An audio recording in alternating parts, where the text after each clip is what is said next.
Over the past few years, from storytelling to interactive design, creators in Ontario are helping to indigenize the digital world.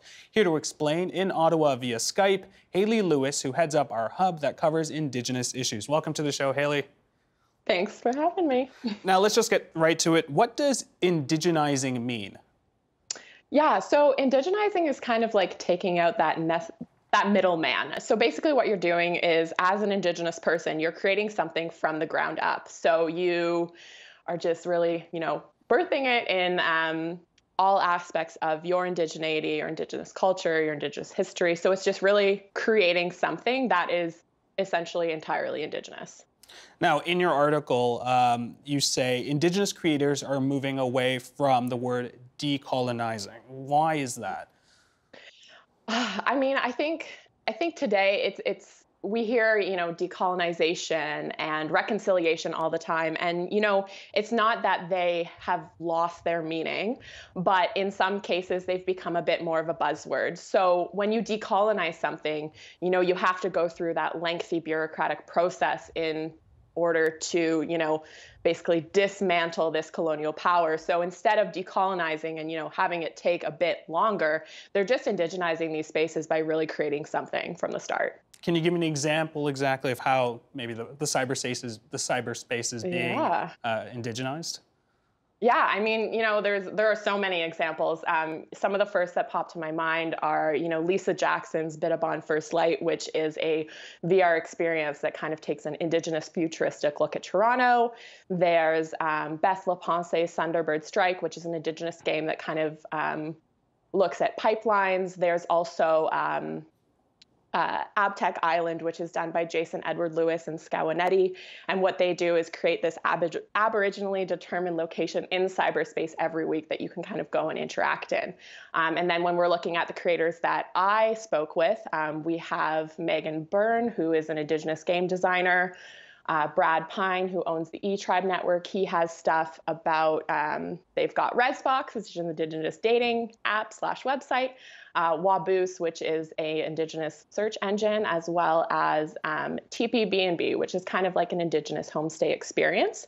And then there's also Monique Minach, who's the executive director of the Indigenous Cultures and Media Innovations. And she's doing a lot of stuff there as well. And that's just a little bit. There's so much. I'm curious about the rental site, TPB&B.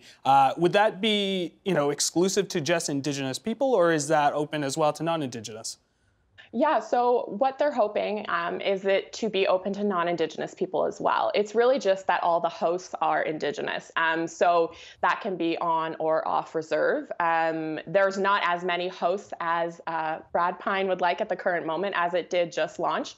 But what they're hoping for is to really, if you're a traveler and you really want that Indigenous experience, you can get that by staying with hosts in their community, stay with a family, learn a bit more about the culture. So it's really to kind of help rebuild or just build in general those relationships between Indigenous and non-Indigenous people.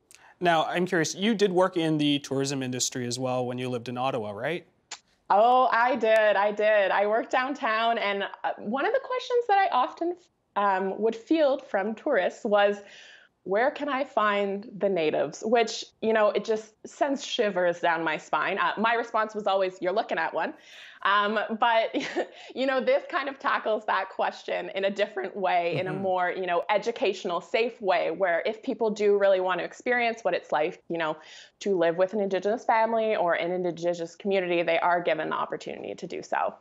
Now, I want to get back to the internet. In terms of internet culture, how do we, how can we help preserve and grow Indigenous culture? Is this by indigenizing, the cyberspace? Is that what's happening?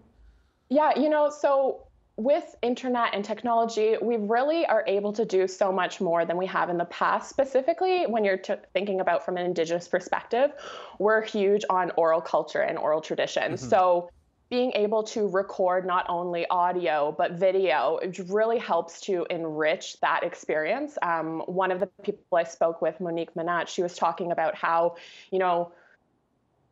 talking or recording to those knowledge keepers and having that to go down for generations. You don't have it written. When it's written, you lose that nuance. So having it recorded and learning those teachings is just really helping the community. You also think of language revitalization. There are so many communities where they only have one language speaker or one fluent language speaker. So how is the community going to maintain that language once that person's gone? So, audio just really, really helps enrich that.